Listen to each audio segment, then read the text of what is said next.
de joie. Pousse des cris de joie. Pousse des cris de joie. Pousse des cris de joie. Hosanna. Hosanna.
Dans cette position, avant de t'asseoir, regarde vers l'est.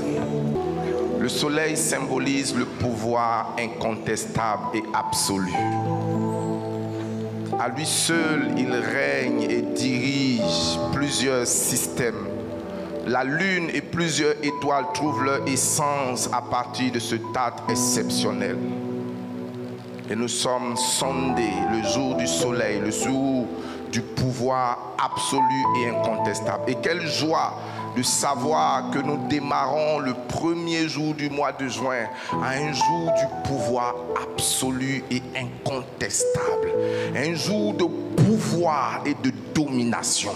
Un jour de forte autorité incontestable. Et à cette heure de la journée du dimanche est une heure exceptionnelle pour un ange qui s'appelle Sitaël, qui est l'ange de la visitation extraordinaire. Je veux que tu regardes vers l'est et proclames que le mois de juin, dans l'entièreté des 30 jours, la puissance, le pouvoir, l'autorité t'accompagneront. Cela veut dire que tu ne subiras pas les choses se feront telles que tu le voudras, telles que tu le déclareras. Dans le nom de Jésus, déclare et mets en ordre tes jours. Déclare que ce mois est un mois de gloire pour toi. Un mois où tu exerces le pouvoir, la puissance et l'autorité. Un mois où la maladie est loin de toi. Un mois où les tragédies sont loin de toi. Un mois où les incidents et les accidents sont loin de toi. Les brasika parochete masuke palandeli kaprado satayalaba. Et sayantayalaba, déclare-le, déclare-le. Mais attends, venons que les anges et toutes choses travaillent pour notre bien en cette saison. Au nom souverain et puissant de Jésus. Luc chapitre 1 verset 26. Au 6e mois, l'ange Gabriel, oui, allons-y, docteur, fut envoyé par Dieu dans une ville de Galilée. Et nous sommes à quel mois? Au 6e mois. Je t'ai pas entendu. Au 6e mois. Au quel mois nous sommes? Au 6e mois. Je vois Dieu t'envoyer un ange au nom de Jésus. Amen. Docteur, reprends le texte. Au 6e mois, oui, l'ange Gabriel fut envoyé par Dieu dans une ville de Galilée appelée Nazareth, auprès d'une vierge fiancée à un homme de la maison de David nommé Joseph. Le nom de la vierge était Marie. L'ange entra chez elle et dit: je te salue, toi à qui une grâce a été faite. Nous allons jusqu'au verset 37. Donc tu t'arrêteras au verset 37. Allons-y. Le Seigneur est avec toi. Troublé par cette parole, Marie se demandait ce que pouvait signifier une telle salutation. L'ange lui dit, ne crains point Marie, car tu as trouvé grâce devant Dieu. Et voici, tu deviendras enceinte et tu enfanteras un fils et tu lui donneras le nom de Jésus. Il sera grand et sera appelé fils du Très-Haut. Et le Seigneur Dieu lui donnera le trône de David son père. Il régnera sur la maison de Jacob éternellement et son règne n'aura point de fin. Son règne n'aura point de fin. Verset 34, Marie dit à l'ange, comment cela se fera-t-il puisque je ne connais point d'homme? Tout ce que tu m'annonces là, comment ça va arriver? L'ange lui répondit, le Saint-Esprit viendra sur toi et la puissance du Très-Haut te couvrira de son ombre. C'est pourquoi le Saint-Enfant qui naîtra de toi sera appelé Fils de Dieu. Le Saint-Esprit viendra sur toi et la puissance du Très-Haut te couvrira de son ombre. C'est pourquoi le Saint-Enfant qui naîtra de toi sera appelé Fils du Très-Haut. Verset 36, allons-y docteur. Voici, Élisabeth, ta parente, a conçu, elle aussi, un fils en sa vieillesse, et celle qui était appelée stérile est dans son 6e mois. Celle qui était appelée la stérile est avancée. Elle est dans son 6e mois. Verset 37 pour terminer. Verset 37, car rien n'est impossible à Dieu. Car rien n'est possible. Impossible à Dieu. Ta cousine vieille est enceinte. Toi-même, tu deviendras enceinte sans la contribution d'un homme. Pour te prouver que rien n'est impossible à Dieu. La question que tu poses, Marie, est pertinente. Comment tout ce que tu me dis, que je porterai, une chose qui la surprend déjà, c'est la salutation. Je te salue Marie, toi as crié, une grâce a été faite. Elle n'est pas pleine de grâce, elle est bénéficiaire de la grâce. Amen. Ce n'est pas elle qui est dépositaire de la grâce, elle est plutôt bénéficiaire de la grâce. C'est très important de faire cette distinction. Pourquoi? Parce que sa virginité n'est pas le prétexte par lequel Dieu l'utilise pour qu'elle soit la mère du Seigneur.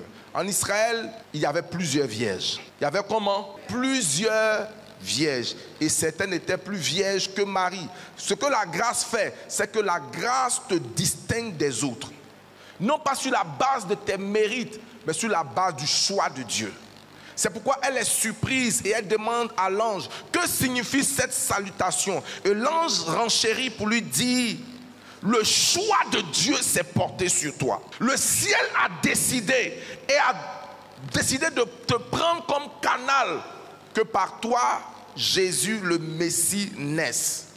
Et elle expose les impossibilités. C'est pourquoi pour moi, le 6e mois, l'acteur principal de ce chapitre, ce n'est ni Marie, l'acteur principal de ce texte, ce n'est ni l'ange, ni l'arrivée de l'ange Gabriel, mais l'acteur principal de ce texte, c'est le Saint-Esprit. Parce que sans le Saint-Esprit, tous ces projets seront lettres mortes. Il dit, ne crains rien, car le Saint-Esprit viendra comment? Sur toi. Et la puissance du Très-Haut te couvrira de son ombre.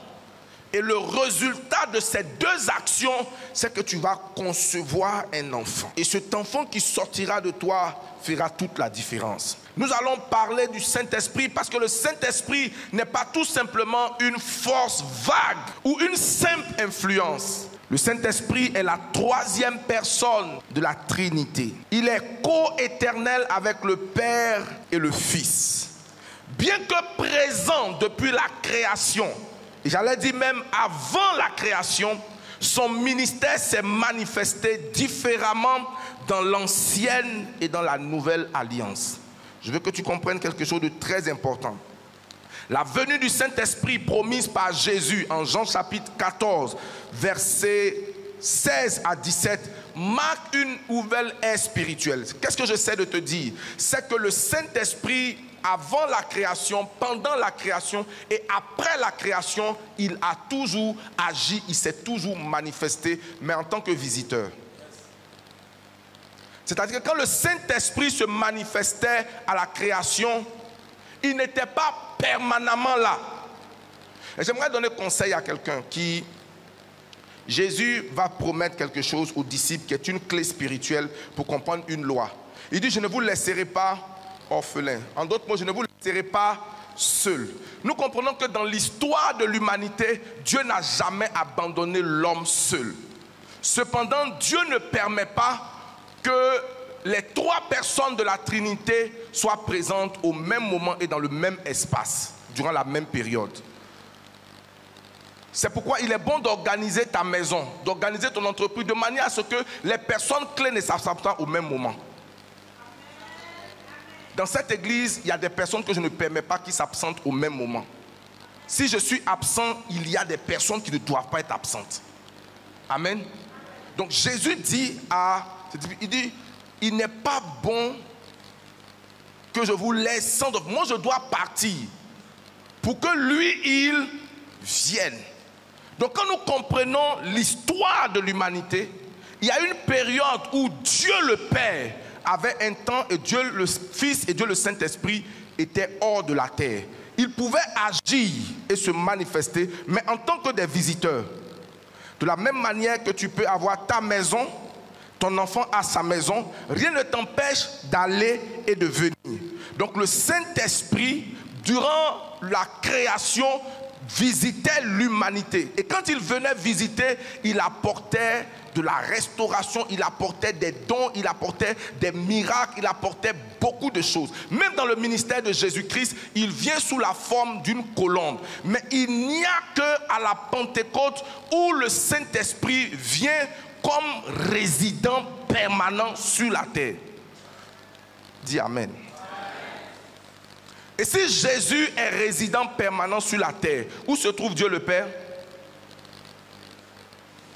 Il est au ciel. Où se trouve Jésus? Assis à sa droite. Donc si le Saint-Esprit est sur la terre, nous sommes dans l'ère du Saint-Esprit. Nous sommes comment?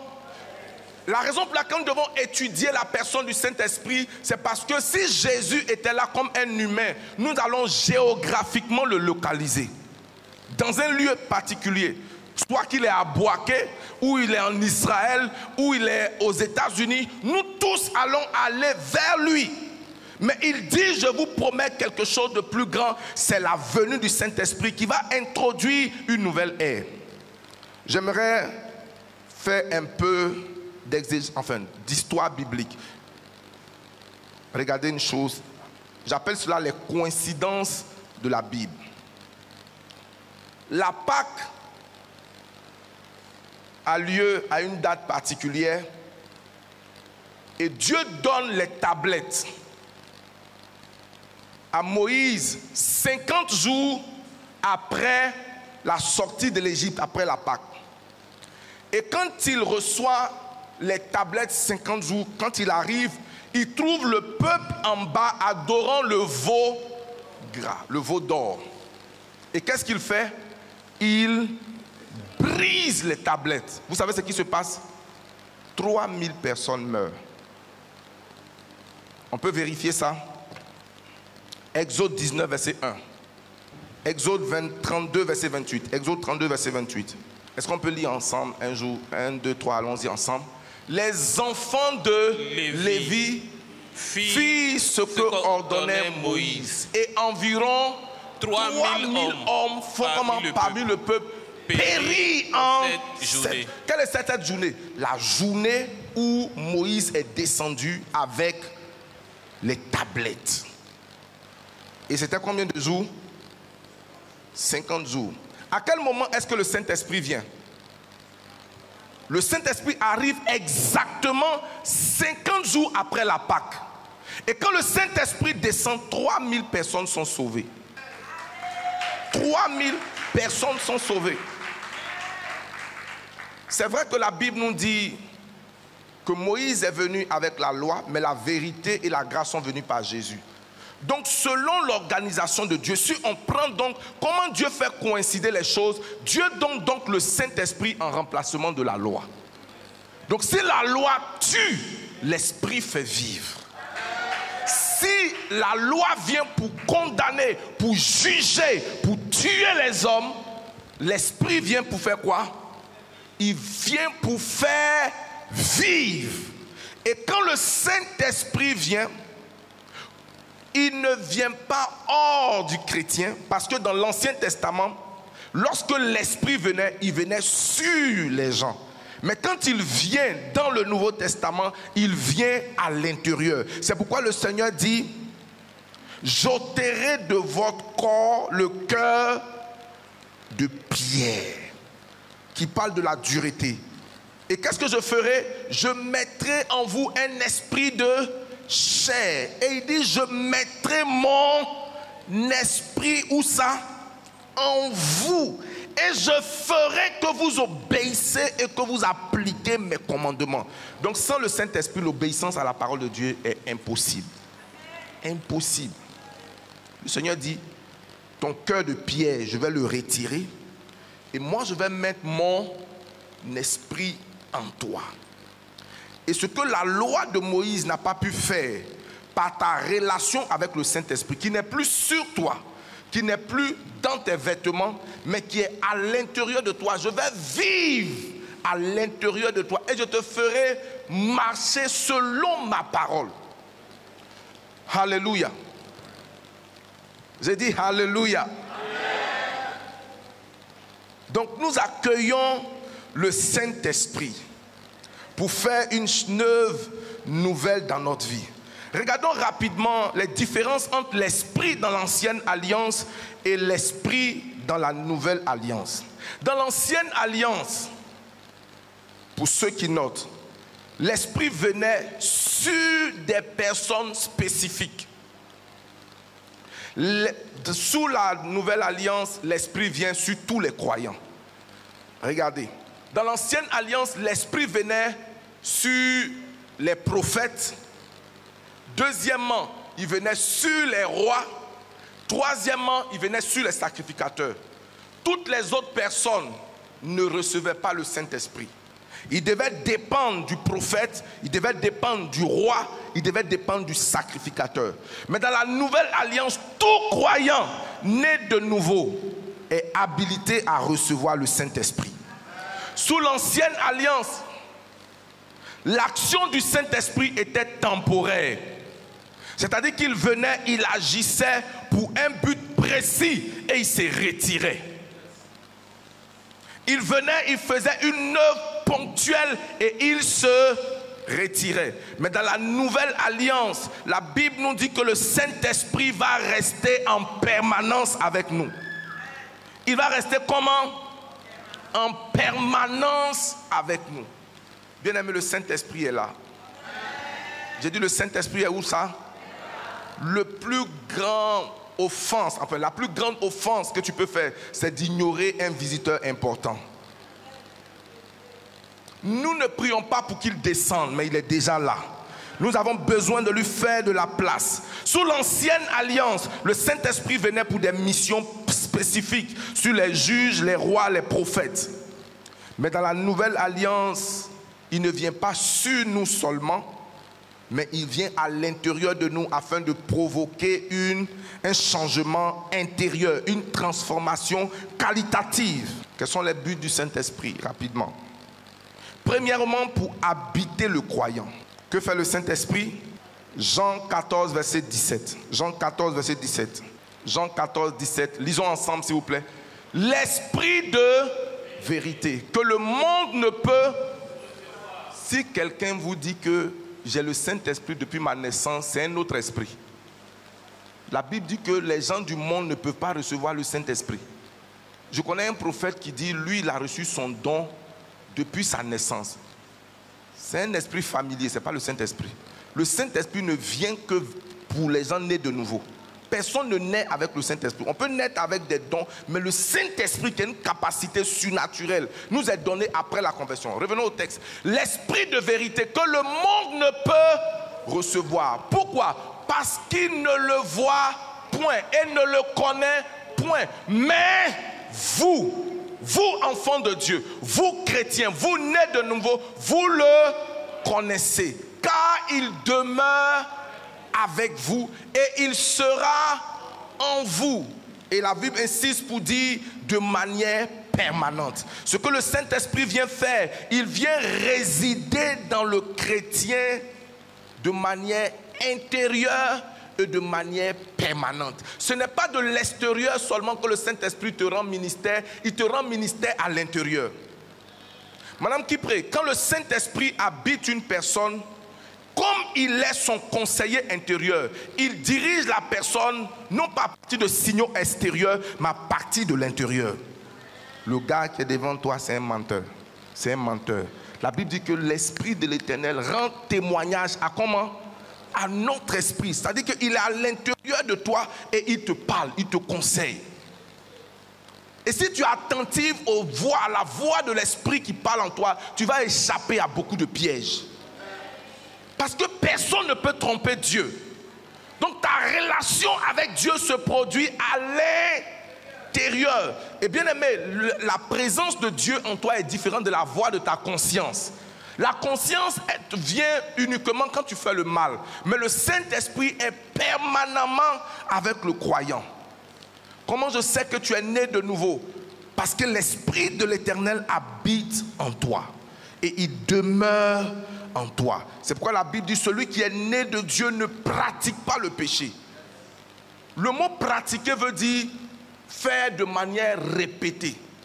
Un chrétien peut tomber dans le péché, mais il ne pratique pas le péché.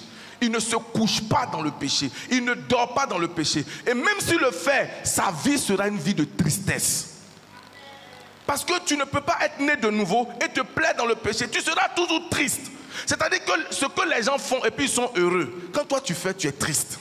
Les gens mentent, ils sont heureux. Mais quand toi tu mens, tu as dit que tu es comment? Tu es triste. Ta joie est perdue. Tu perds quelque chose à l'intérieur de toi-même. Deuxièmement, quel est le but de la venue du Saint-Esprit?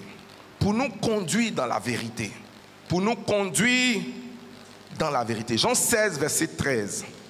L'Esprit de l'Éternel est un enseignant, un guide et une source de révélation. Il dit l'Esprit de vérité. Jean 16, verset 13. Je veux qu'on lise parce que je vois que beaucoup ne sont pas venus avec leur Bible. Ce n'est pas bien grave. Lisons ensemble. Quand le Consolateur sera venu, l'Esprit de vérité, il vous conduira comment? Dans toute la vérité. Car il ne parlera pas de lui-même, mais il dira tout ce qu'il aura entendu. Et il vous annoncera les choses à venir. Que l'Esprit de Dieu t'aide à marcher dans la vérité.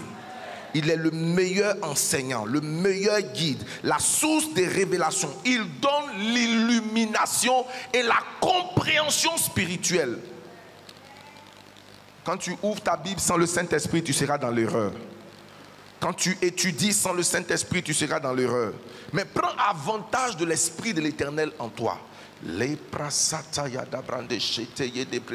Sur tout sujet d'étude que tu abordes avec la pensée renouvelée. Bien aimé, le Saint-Esprit en toi ne te sert pas seulement à parler en langue. Ça t'aide même à comprendre les choses difficiles à ton lieu de travail. Oh, j'ai pas entendu l'amen de quelqu'un. Quand il dit nous conduira dans toute la vérité, ce n'est pas dans la vérité religieuse. C'est dans l'ensemble de ce qui est vrai. Je te vois être au-dessus. Troisième raison pour laquelle le Saint-Esprit vient, il vient pour donner la puissance. Le Saint-Esprit vient pour donner la puissance pour témoigner. Actes chapitre 1, verset 8. Vous recevrez une puissance. Le Saint-Esprit survenant sur vous. Et vous serez mes témoins. Le Saint-Esprit donne l'hardiesse, l'onction et les dons pour servir, pour évangéliser et pour démontrer la puissance El Shaddai de Dieu. Ce qui est impossible aux hommes est comment? Possible à Dieu. Donc quand le Saint-Esprit vient sur un homme, ou vient sur une femme, vient sur un enfant, dans une certaine mesure, il donne à cette personne la capacité de faire des choses que naturellement il n'aurait pas pu faire. Quatrièmement, le Saint-Esprit vient dans la vie et vient sur terre pour rendre Christ vivant et présent dans l'expérience chrétienne. Jean chapitre 16, verset 14. Jean chapitre 16, le verset 14. S'il te plaît, Prête attention à cet enseignement. Allons au verset 13 pour une meilleure compréhension. Je vois quelqu'un être béni au nom de Jésus. Quand le consolateur sera venu, l'esprit de vérité, il vous conduira dans toute la vérité, car il ne parlera pas de lui-même, mais il dira tout ce qu'il aura entendu et il vous annoncera les choses à venir. Verset 13, c'est très important. Il dit, et il parle de qui? De Jésus. Donc quand le Saint-Esprit vient, il vient pour glorifier une personne. C'est pourquoi, s'il te plaît, je peux te donner une marque. L'un des signes que le Saint-Esprit est à l'œuvre dans la vie d'un homme de Dieu, d'un prophète, c'est sa capacité à glorifier Jésus. Quand vous voyez un homme qui commence à glorifier sa vie, son parcours, ses voyages, ce n'est pas l'Esprit de Dieu qui agit en lui. L'Esprit de Dieu aime glorifier Jésus. L'Esprit de Dieu aime donner la première place à Jésus. L'Esprit de Dieu aime élever qui?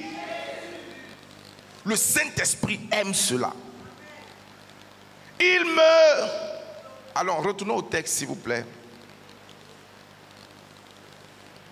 Il me glorifiera. Deuxièmement, parce qu'il prendra ce qui est à moi et il vous l'annoncera.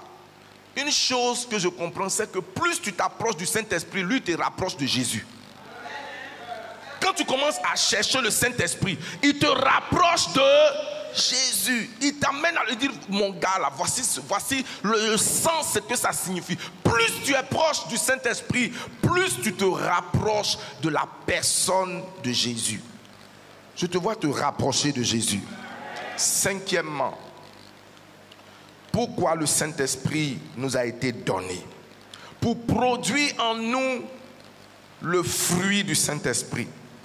Ce que nous appelons la transformation de notre caractère.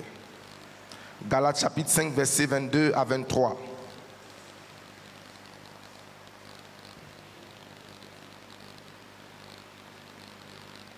Bien-aimé, il y a des choses que tu ne peux pas changer juste par des décisions.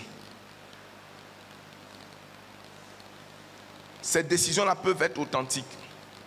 Il y a des choses que tu ne peux pas arrêter juste par la discipline.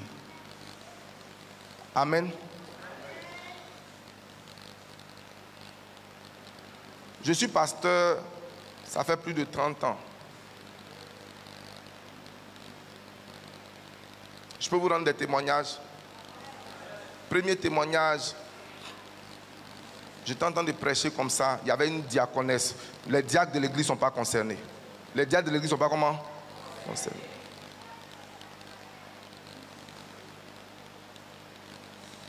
Elle avait une addiction dont son mari ne savait pas.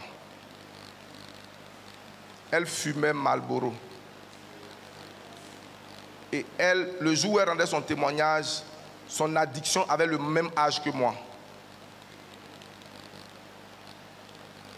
Et elle dit,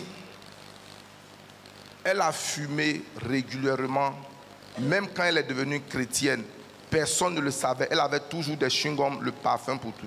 Mais elle avait toujours son paquet quelque part. Elle avait comment?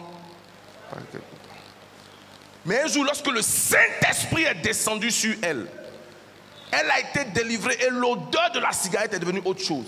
Et elle a pris son courage devant les gens qu'elle a conseillés depuis longtemps pour dire, je suis venu vous dire que je menais une double vie. Son mari était surpris. Il dit, je menais une double vie. Et il a commencé à dire, tu sais pourquoi après ça, je disparais un moment, je fais tant. Ah, mais tu avais donné une explication, ça dit oui. Elle a essayé plusieurs fois, elle a subi des cures de désintoxication, ça n'a pas marché. Jusqu'à ce que l'Esprit de Dieu vienne sur elle et change son... Regardez ce que Paul dit, ce qui était pour moi comme un gain, je le considère comme de la boue. C'est quand l'Esprit vient sur toi que certains péchés perdent leur saveur. Bien-aimé, le diable aime donner de la saveur au péché, de la saveur au mensonge, de la saveur à l'impudicité, de la saveur à l'adultère, de la saveur à la fumée, à la drogue. Il faut que l'Esprit vienne sur toi pour que tu regardes, mais qu'est-ce que je suis en train de faire de ma vie?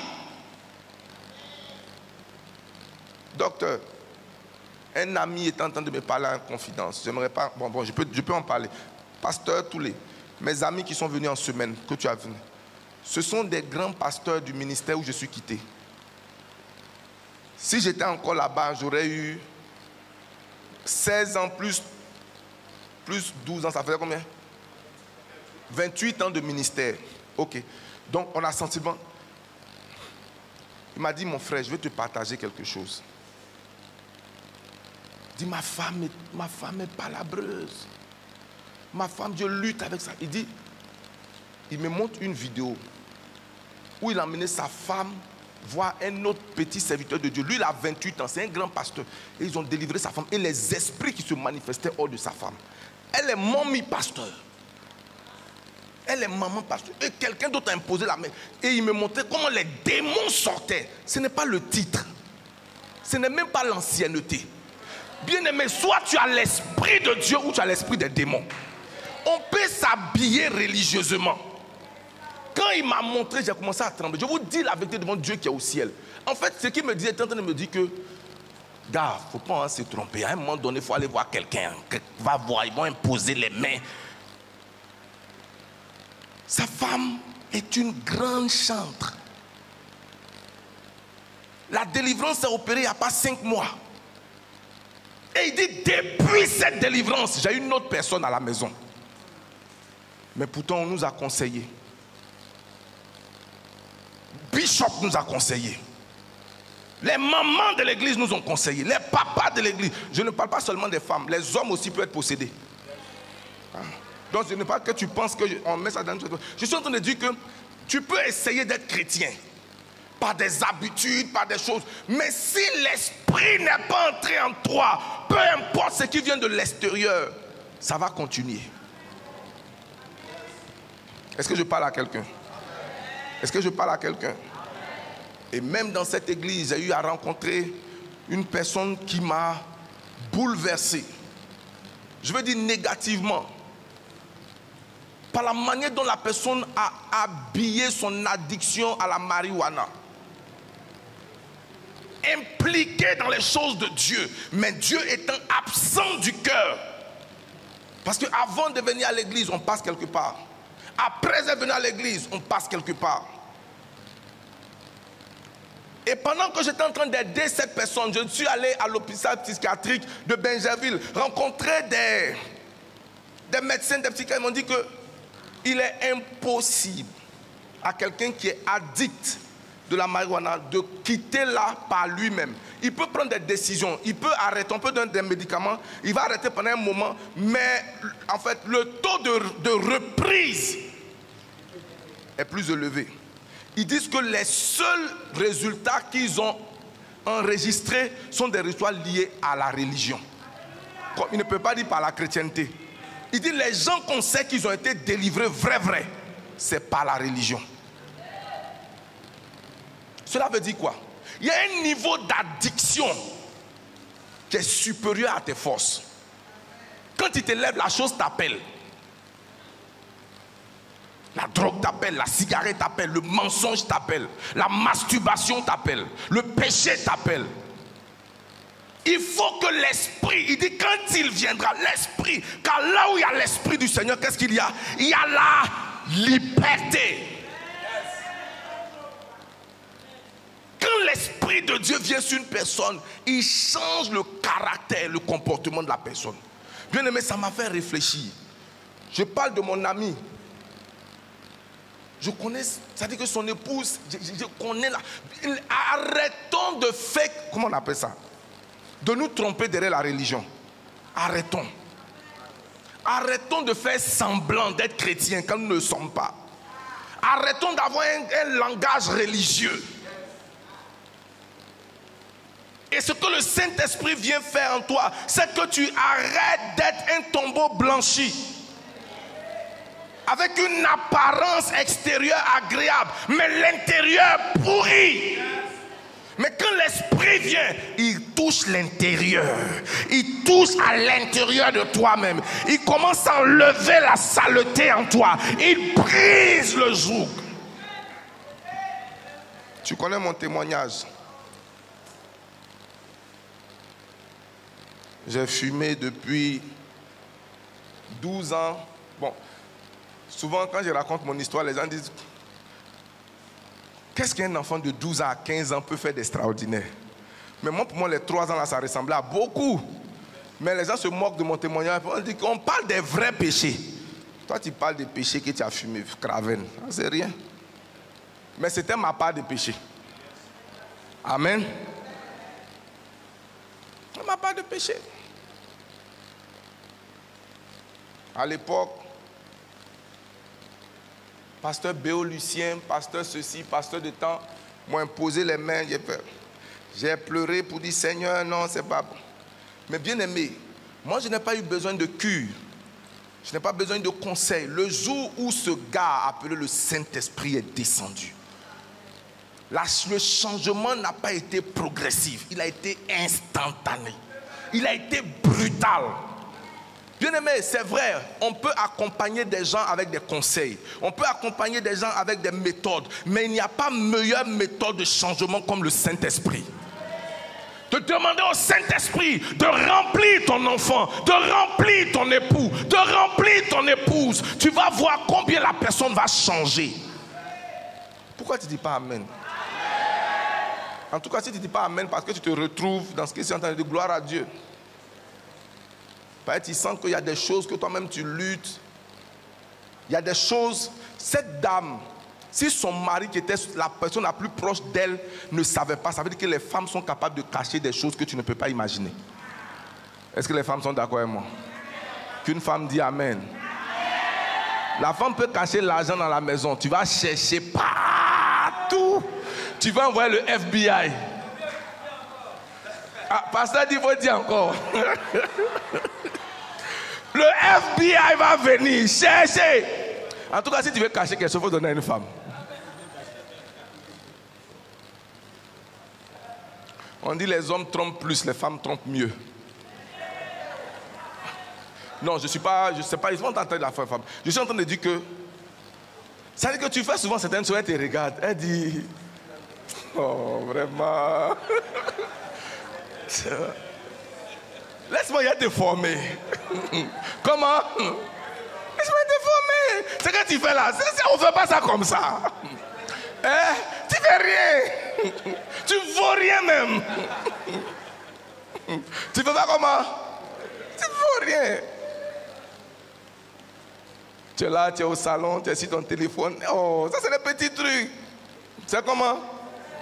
Non, changer le nom, appeler Céline, Alain. Oh, ça c'est le petit niveau. Ça dit qu'on a upgrade.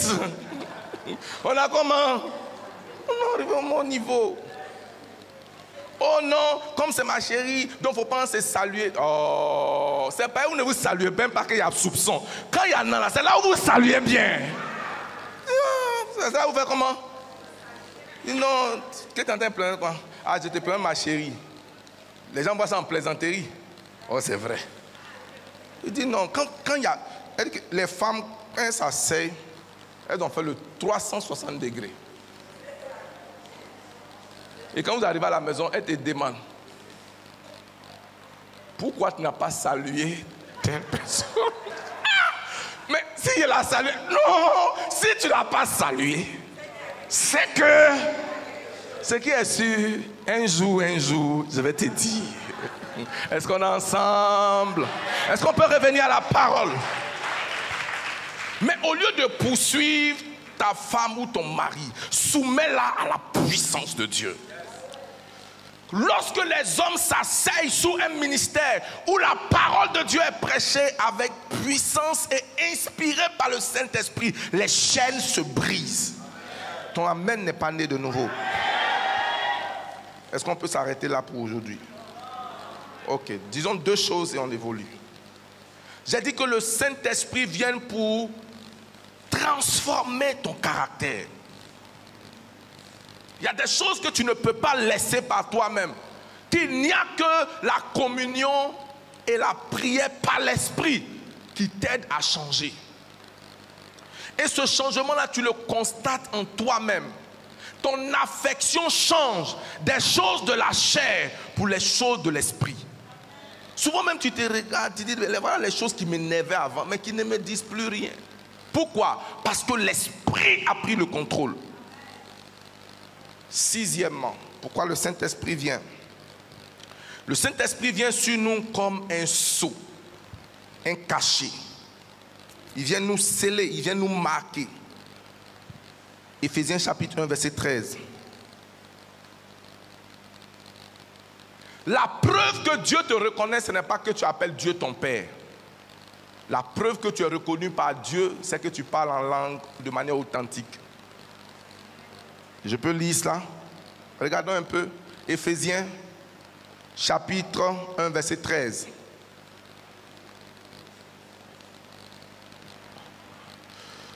Vous savez, il y a combien d'ethnies? Je vais vous expliquer ce qui se passe au studio. On a un Yakuba, on a un Abidji, on a un Nigérian, et puis on a des gourous. C'est que les ethnies les plus compliquées sont au studio. C'est que les esprits même... Alléluia. Bon, on a laissé l'esprit du Nigeria et puis l'esprit de... Jaurès, toi tu viens d'où? Hein? Jaurès, il est d'où? Tu es bêté. Jacquesville, oh! C'est que les esprits des eaux. Alléluia. Lisons la parole de Dieu. Éphésiens chapitre 1. Parlant du Saint-Esprit, il dit, en lui, vous avez aussi, après avoir entendu la parole de vérité, l'évangile de votre salut, en lui, le Saint-Esprit, vous avez cru. Vous avez été comment? De quoi? Du Saint-Esprit qui vous a été promis. Et regardez, dans le livre de 2 Timothée, Paul dit quoi? L'Éternel sait ceux qui lui appartiennent. Pourquoi? Parce qu'il les a marqués. Bien aimé, dans le monde spirituel, le Saint-Esprit est le signe que tu es cacheté par Dieu. Et quand le Seigneur viendra, il viendra prendre ceux qui sont scellés. Ceux qui ont le signe de Dieu. Comme dans un village où chaque propriétaire marque ses poulets ou marque ses ustensiles de cuisine pour ne pas qu'ils se perdent. Il y a des gens qui sont marqués par Dieu. Et le Saint-Esprit est le signe que j'ai été scellé. J'ai été cacheté. Demande à quelqu'un, est-ce que tu as été cacheté? Ah, il y a très peu de personnes qui répondent. Hein. Mon fils, ça va? Le sceau de Dieu est sur toi. Il ne faut pas dormir. On ne peut pas dormir devant un message comme ça. C'est pas normal. Parce que l'Esprit de Dieu n'est pas sur toi, tu regardes le match de la Champions League comme si ça jouait en 2 minutes. Mais quand c'est la parole, on prêche pendant 15 minutes, tu dis, ah, depuis là, mon frère, on vient de commencer. On vient de faire comment? On vient de commencer. C'est juste que ton intérêt n'est pas vers là-bas. Alléluia.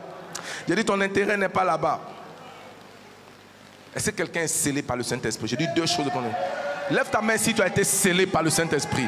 Et si tu n'es pas encore scellé par le Saint-Esprit, durant ce mois, on aura des séances de baptême dans le Saint-Esprit. J'ai dit des séances de baptême dans le Saint-Esprit. Et tu pourras dire avec les autres que Dieu me connaît. Il me fait comment? 7e, pour distribuer des dons spirituels. Le Saint-Esprit vient pour distribuer des dons spirituels. Les 9 dons de l'Esprit sont en réalité 9 dons du Saint-Esprit. Cela veut dire que ce sont des habilités qui ne sont pas humaines. Le don de guérison n'est pas une habilité humaine. Ce n'est pas parce que tu imposes la main que ta main est spéciale. C'est le Saint-Esprit qui rend ta main spéciale. Le don de parole de connaissance, c'est Dieu qui sait toutes choses, qui révèle une chose, que ce soit dans le passé, dans le présent, comme dans l'avenir. En réalité, le don de parole de connaissance, c'est plutôt un don qui te permet d'avoir des informations sur toi jusqu'à Adam. Quand une personne opère dans le don de connaissance, que souvent certaines personnes méprennent comme étant le don de prophétie, la prophétie parle du futur. Mais le don de connaissance révèle un pan. C'est-à-dire quand quelqu'un opère dans le don de connaissance, il peut révéler une chose que toi seul sais. Alléluia. Bien aimé, j'ai vu des gens opérer avec des dons de connaissance à un niveau terrible.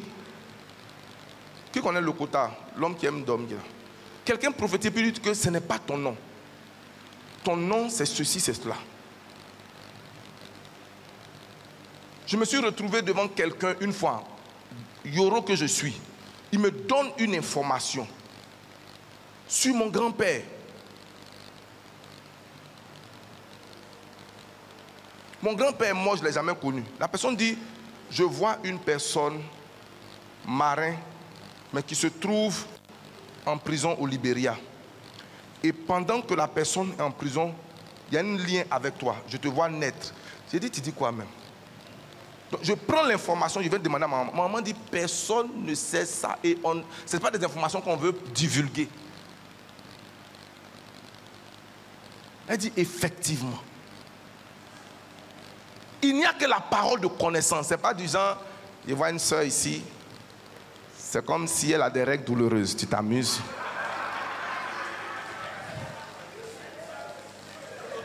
Non, ce n'est pas une femme que c'est normal. Toutes les femmes n'ont pas de règles douloureuses. Mais si tu mets 5 femmes, il y a au moins une. Ou bien, alléluia, je vois quelqu'un, le diable est en train de t'attaquer. Ah, vieux, faut dire encore. Sinon, le diable là, il est derrière toi-même.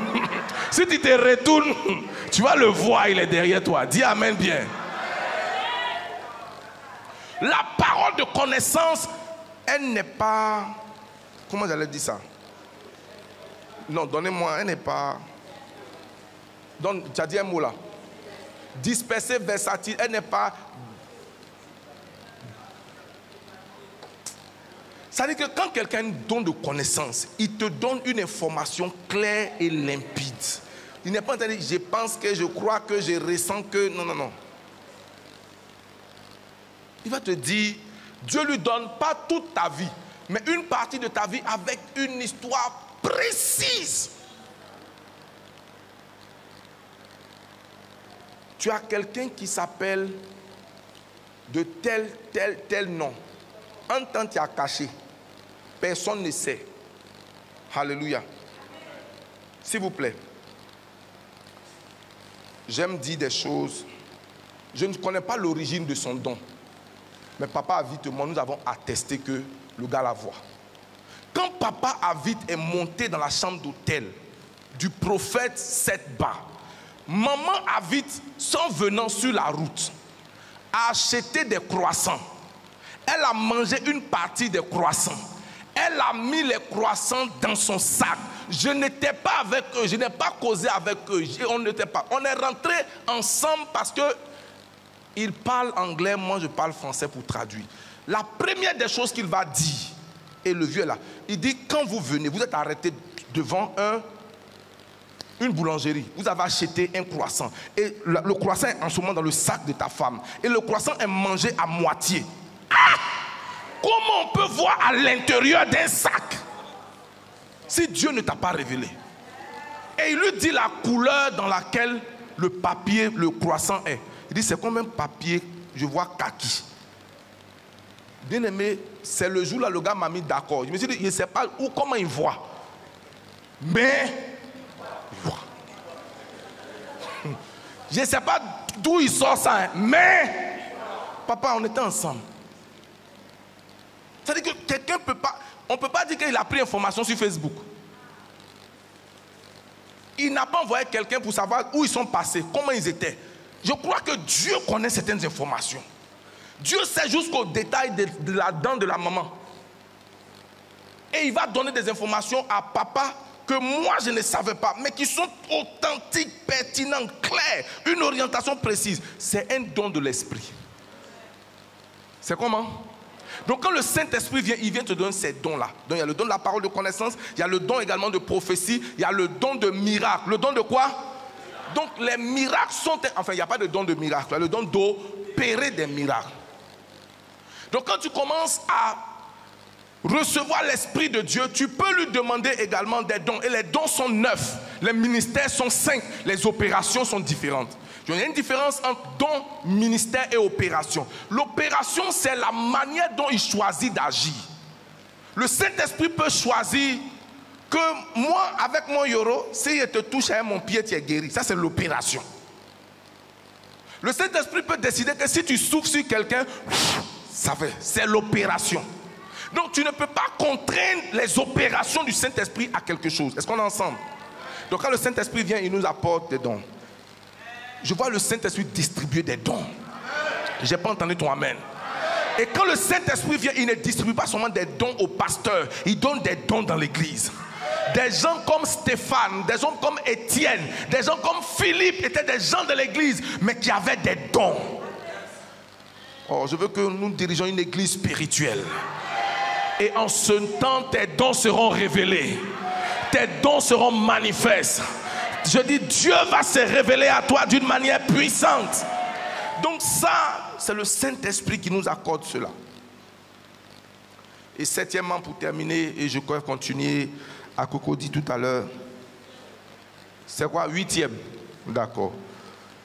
Quand le Saint-Esprit vient, il vient pour nous aider à être de justes intercesseurs. Il vient pour nous aider à être comment? La Bible dit souvent, nous ne savons pas quoi demander. Ce n'est pas dans le sens de, nous ne savons pas ce qu'il convient de demander. Souvent, tu te retrouves à un carrefour de ta vie où tu as plusieurs options. Mais au milieu de ces options-là, il y a une qui est bonne. Et tu ne sais pas ce qu'il convient de demander. Est-ce que je dois demander une promotion? Est-ce que je dois voyager? Est-ce que je dois commencer mon business? Toutes ces options sont sur la table et tu ne sais pas quoi faire. Parce que la Bible dit, telle voie paraît juste devant un homme, mais son issue c'est la voie de la mort. Au moment où tu veux te marier, tu vois une sœur qui est sainte, mais qui n'a pas le Malakai. Et puis tu vois une autre sœur également, elle a le Malakai, mais sa sanctification questionnable. Et puis tu tombes sur une autre sœur, elle est un peu comme ta Rachel. C'est-à-dire quand tu la vois, ton cœur est en lambeaux et tu as les options devant toi. Tu dis, Seigneur, pourquoi tu n'as pas rassemblé tout ça en une personne?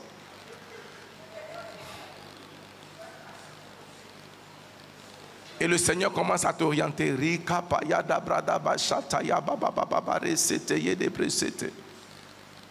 Et puis le Seigneur te dit, prends Viviane, ou même parmi tous celles-là, ta femme n'est pas au milieu. Ou bien parmi tous ceux-là, ton mari n'est pas au milieu. Parce que ce n'est pas celui qui te fait la proposition en premier qui deviendra forcément ton mari. Donc ne prends pas des décisions, le Saint-Esprit peut t'aider à demander des choses convenables. Prends leurs photos dans ta chambre de prière, colle-les au mur comme dans War Room. Rasakapaya bradaba shekeye mama mama rasakapaya da bradaba daba shita yada baba. Le Saint-Esprit te donne big. Faut annuler lui là. Bah, annule-le. Tu annules. Il reste deux. Rasakapaya da brade shete yedebre sete yedebe. Tu annules un. Et puis il reste une personne. Quand tu pries rikaya baba baba. S'il y a personne parmi eux, il va te dire annule. Tu dis mais Saint-Esprit c'est comment? Il dit non, il n'y a personne parmi ceux-là. Alléluia. Je prie que l'Esprit te guide au nom de Jésus. Je dis que l'Esprit te guide dans l'intercession au nom de Jésus. Il ne faut pas prétendre que tu sais ce que tu conviens de faire. Que l'Esprit t'aide dans les moments de prière. Romains chapitre 8, verset 26.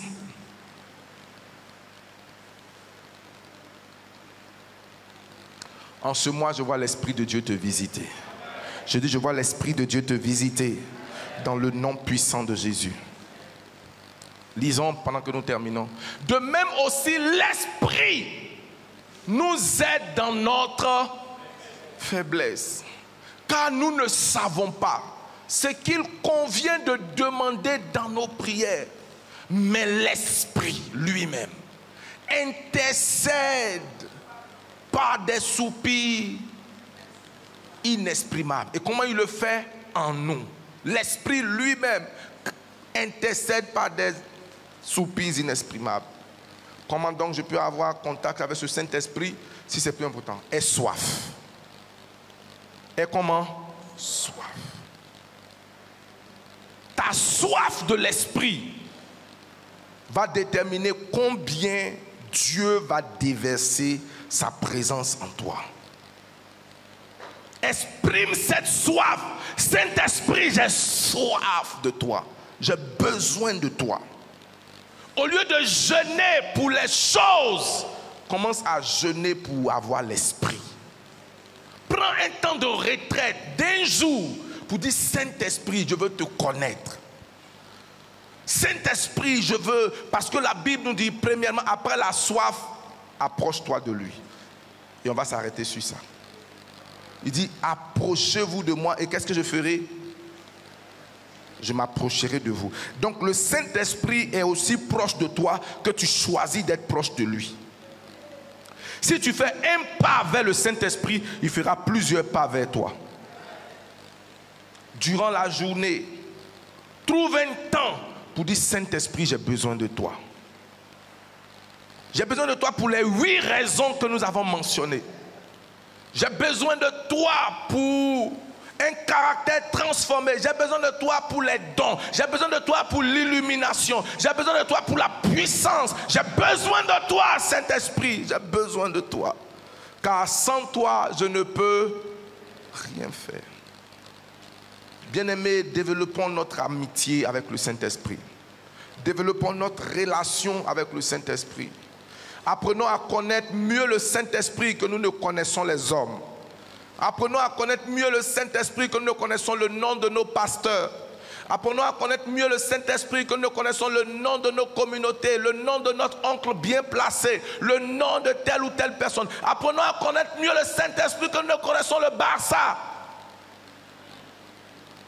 Apprenons à connaître mieux le Saint-Esprit que nous connaissons Mbappé.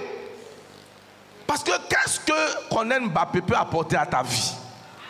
Tu ne connais aucun verset, c'est toi qui connais tous les joueurs d'une équipe. C'est-à-dire que depuis hier, quand je regarde mes statuts, je dis, moi je vis dans quel monde? Je vois des gens qui commencent à dire, il y a un petit là même, là, c'est sur le statut du commissaire du 20e. Son fils, il est dans c'est-à-dire que le PSG, il connaît le nom de tout le monde, jusqu'au balayeur. Bien-aimé, commence à être passionné de l'esprit. Je ne te dis pas que le football est une mauvaise chose. C'est bon d'avoir des passions dans la vie. Amen. C'est bon d'avoir des passions dans la vie. Moi, ma passion, c'est la musique, c'est la lecture. J'aime la musique. Amen. Et j'aime le reggae, j'aime le zouglou, j'aime la rumba. Amen. Est-ce que ça te dérange? Est-ce que ça dérange quelqu'un? Hein, Priscille, tu dis quoi? J'ai entendu yes, ça. Donc, il est bon d'avoir une passion, mais que cette passion ne vienne pas contredire la voix de Dieu dans ta vie. Que Dieu bénisse l'écoute de sa parole. Que Dieu bénisse l'écoute de sa parole.